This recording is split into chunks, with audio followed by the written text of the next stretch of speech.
Let's talk history.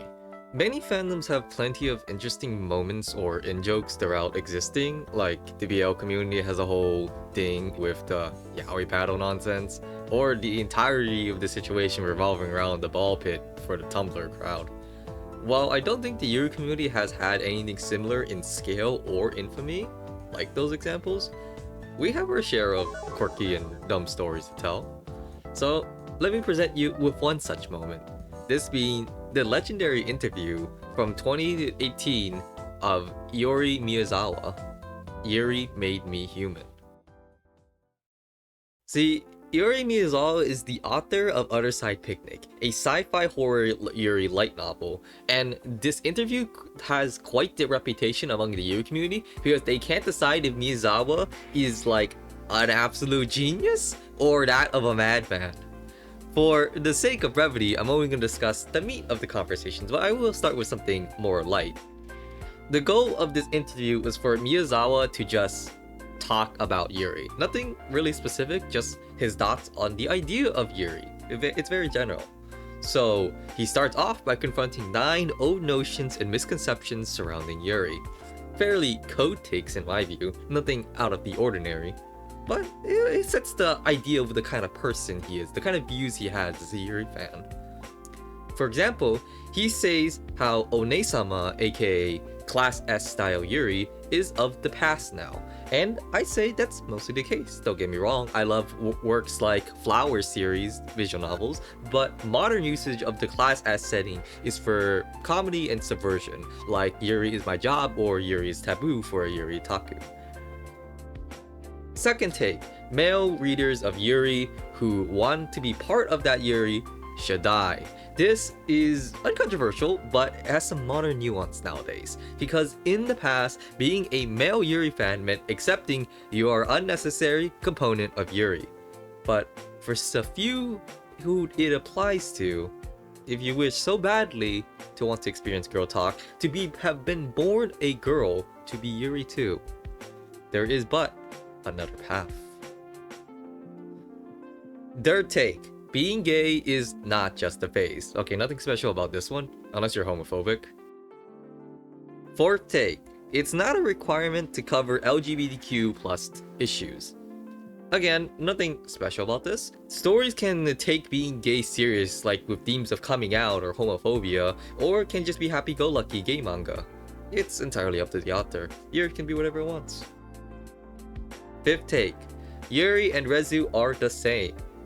True, and honestly, any distinction like Yuri and Shoujo Ai are all meaningless and should not exist. It's all Yuri. Sixth take, Yuri can have male characters. I don't see why not. Some Yuri fans are weird about not wanting dudes in Yuri, but Yuri series do have dudes like Maki in Bloom Into You or Joe from Green Yuri. Seventh take, Yuri isn't just high schoolers. Yep, can't argue with that. Maybe I'm spoiled with all my office lady and college student Yuri, but certainly isn't an issue that I see, at least in my range of reading. Eighth take, Yuri written by men is real Yuri. While Yuri is primarily written by women, men are not a small portion of the creators. Things like Vampires and Odd Man 11 were written by men, and I enjoyed those Yuris. I wouldn't discredit them from being Yuri. Ninth and last take, less psycho lesbians. Yeah, sure, it's not a great archetype to begin with. Wait, does gushing count? Anyways, that's all of them. Think of it like appetizers. If that's all you wanted Miyazawa's takes to be, then they're pretty based. Nothing out of the ordinary. Well, consider normalcy over.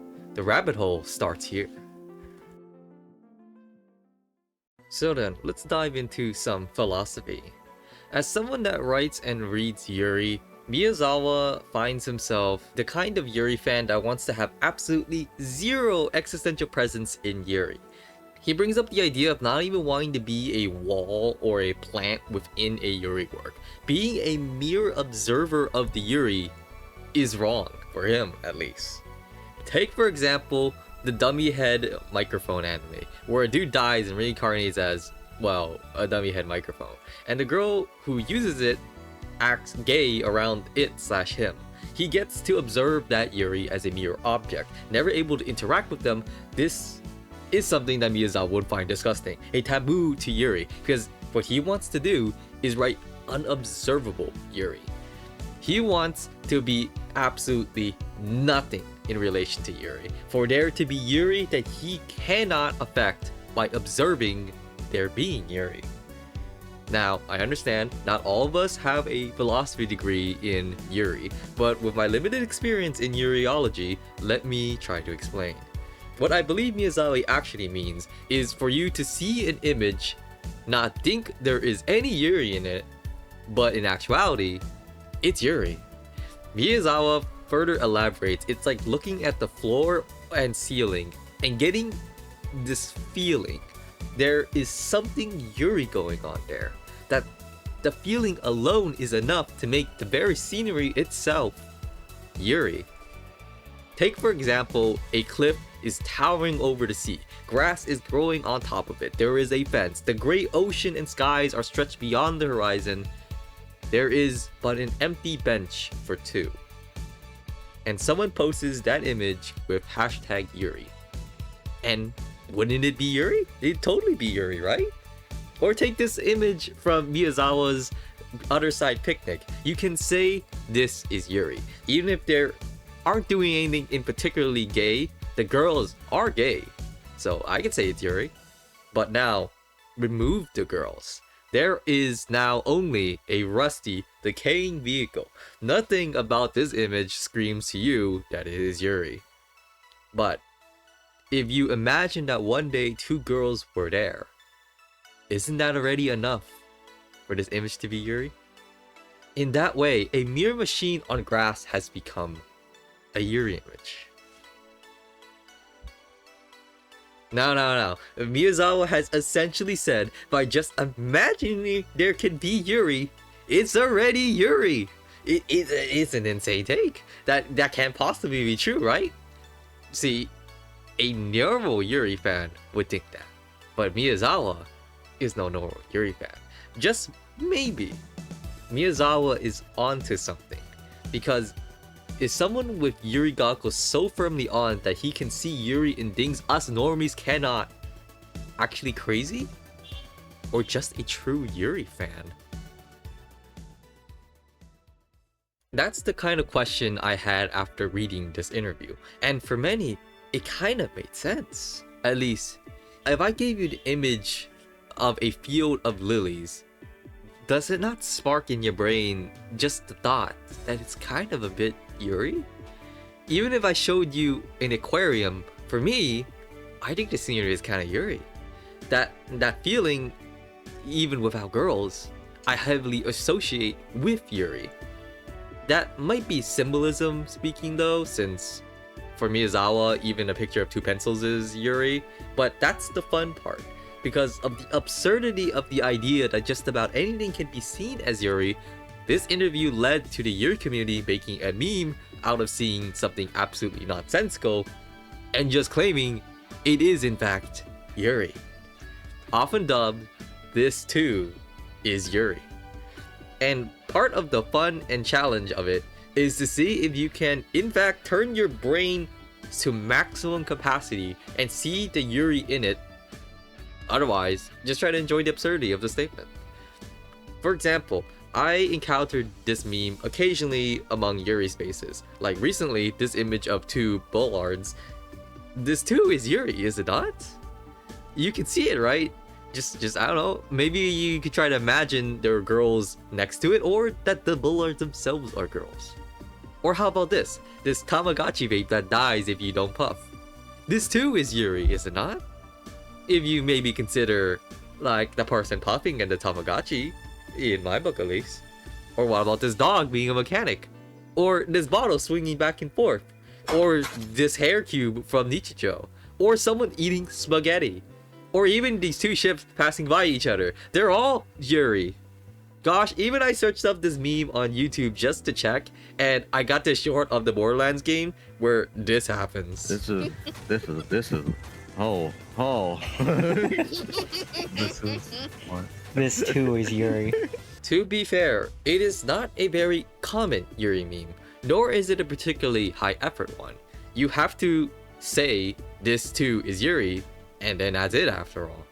But whenever it is used, it engages my neurons to consider, just maybe, how might it actually be Yuri? And I find the fun in doing that every time with this meme. And it's only enjoyable because the randomness and the rarity of the fact.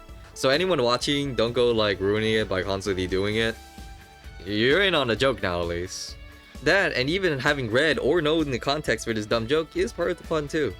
So if you're curious, consider reading the whole interview yourself, as there are some parts I did not mention. And there's a whole entire part 2 to this interview where further crazy concepts are discussed, which Past Me aptly describes as: it goes from seeing Yuri between anything and everything in the absence of human representation and emotions we generally tie to visual Yuri by Iori Miyazawa, to Gengen Kuono's anti-realism epistemological understanding of Yuri due to radically strong Yuri and radically weak Yuri that expresses the fun fictional emotions of characters as real and emotions of real people used as a template in translation to fiction to feel real. And math. Otherwise, consider yourself enlightened. Hope you like this miniature dive into Yuri history, since I'm experimenting with content where I just do my usual Yuri recommendations, review, or rants for one video. Then the next one I switch it up to something different. No idea what exactly, but it'll be unique compared to what I've done in the past, at least. So, hope you'll subscribe to hear about the random nonsense I have to share.